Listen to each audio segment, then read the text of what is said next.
इस क्लास में हम क्षेत्र विधि का जो नेक्स्ट मेथड है दूरभाष सर्वे वो कर रहे हैं।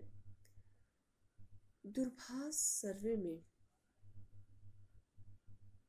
सर्वे करने वाला व्यक्ति टेलीफोन पर ही व्यक्तियों से अनुसंधान समस्या के बारे में कुछ सूचनाएं प्राप्त कर लेता है और उसके आधार पर निष्कर्ष पर पहुंचने की कोशिश करता है।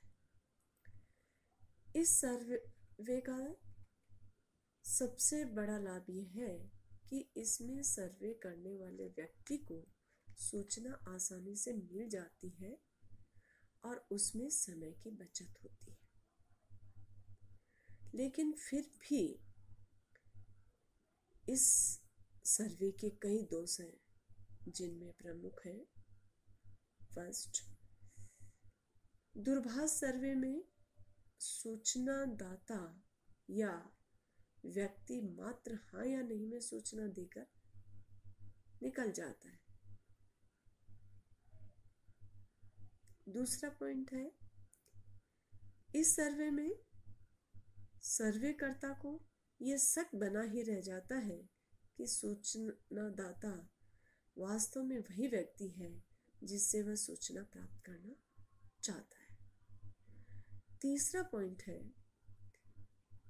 भारत जैसे गरीब देश में दूरभाष सर्वे का एक बहुत बड़ा दोष ये है कि यहाँ दूरभाष की सुविधा कुछ खास लोगों तक ही सीमित है।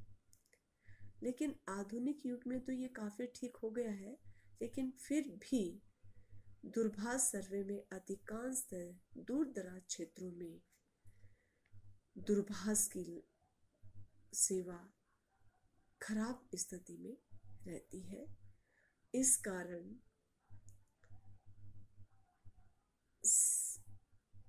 सैंपल निश्चित रूप से जनसंख्या का प्रतिनिधित्व नहीं कर पाएगा और तब ऐसी स्थिति में प्राप्त निष्कर्ष पूरी जनसंख्या के लिए विश्वसनीय नहीं हो पाएगा।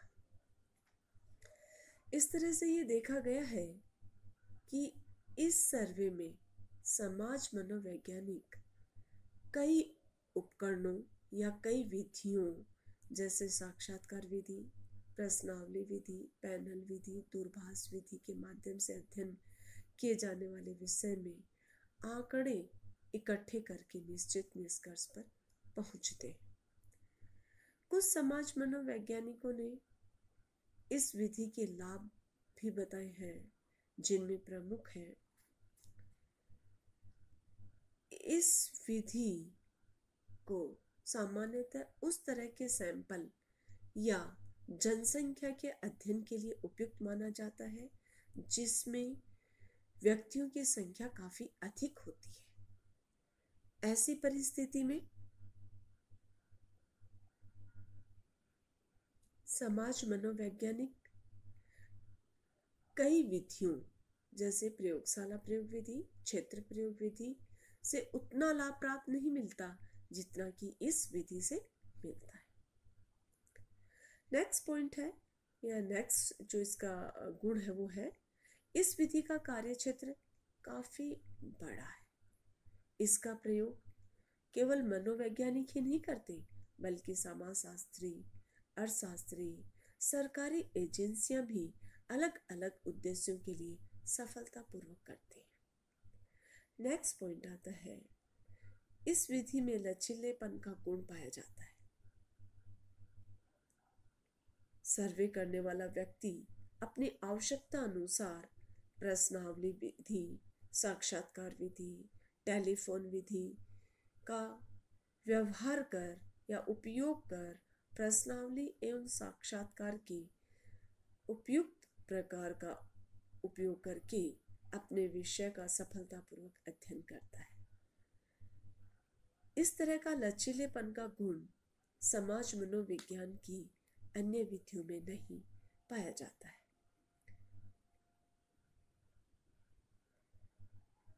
नेक्स्ट पॉइंट है, इस विधि का उपयोग समाज मनोवैज्ञानिक खास तौर से अनुसंधान में करके फायदा हासिल करते हैं। समाज मनोवैज्ञानिक किसी सामाजिक समस्या के संबंध में उपकल्पना का निर्माण करके उसकी जांच करने के लिए इस विधि का उपयोग करते हैं। जैसे धूम्रपान से कैंसर होता है, ये उपकल्पना बनाकर समाज मनोवैज्ञानिक उसकी जांच इस विधि से कर सकते हैं। उसी तरह से इस विधि का उपयोग उपयुक्त अनुसंधान के लिए भी काफी किया जाता है।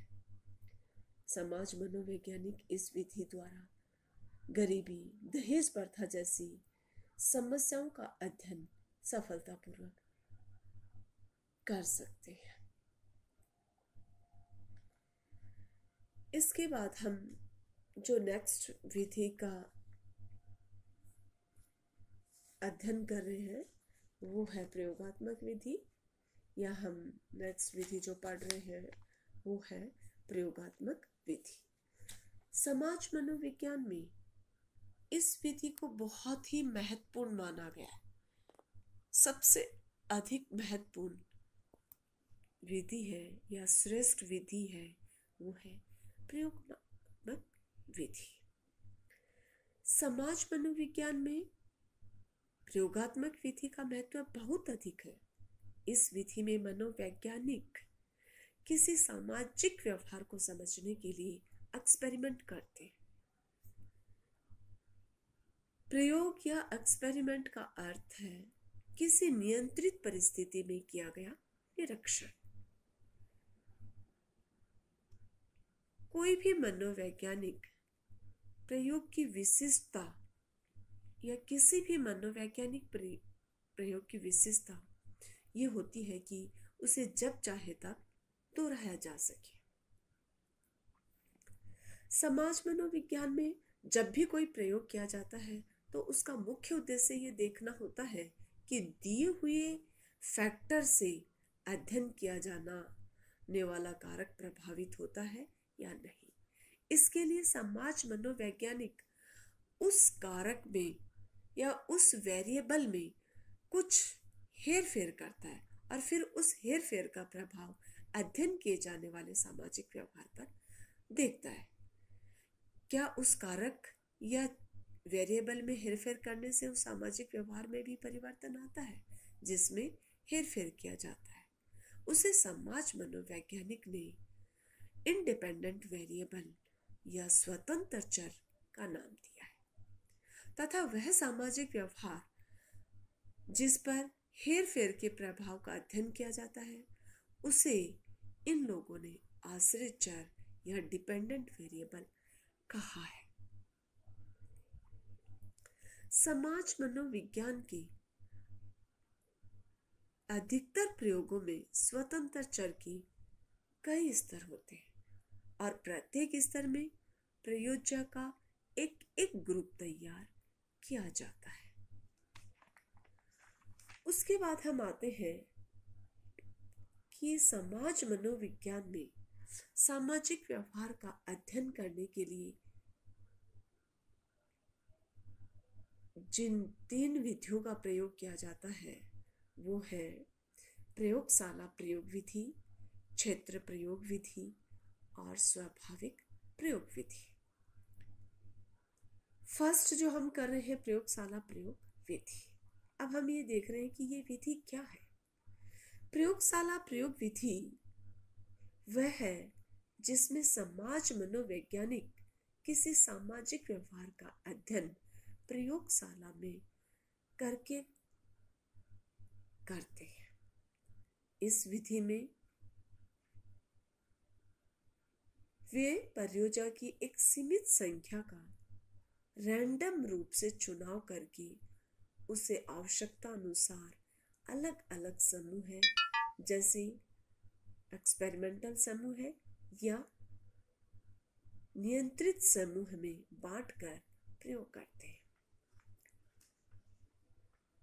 स्वतंत्र चर में जोड़ तोड़ या हेर फेर करके उसका प्रभाव आश्रित चर पर देखा गया है। अन्य चरों को जिसका प्रभाव आश्रित चर पर पड़ता है लेकिन उसके प्रभाव के अध्ययन में प्रयोगशाला की कोई रुचि नहीं होती है, उनको नियंत्रित करके रखा जाता है और इन्हें बाह्य चर कहा जाता है। यदि स्वतंत्र चर में जोड़ तोड़ करने से आश्रित चर में भी कुछ परिवर्तन आ जाता है, तो समाज मनोवैज्ञानिक इन दोनों चरों के कारण परिणाम संबंध के बारे में एक निश्चित निष्कर्ष पर पहुंचता है। इस तरह से समाज मनोवैज्ञानिक जब प्रयोगशाला विधि द्वारा किसी सामाजिक समस्या या व्यवहार का अध्ययन करते हैं, तो वो एक सीमित परियोजना का रैंडम रूप से चयन करके प्रयोगशाला में आर्टिफिशियल परिस्थिति का निर्माण करते हैं और फिर स्वतंत्र और आश्रित चर के कारण परिणाम संबंध स्थापित करते हैं। इस विधि द्वारा किए गए अनुसंधान को उद्दीपक अनुक्रिया अनुसंधान भी कहा जाता है। उसके बाद आता है प्रयोगशाला विधि के गुण या दोष, जो हम नेक्स्ट क्लास में करेंगे।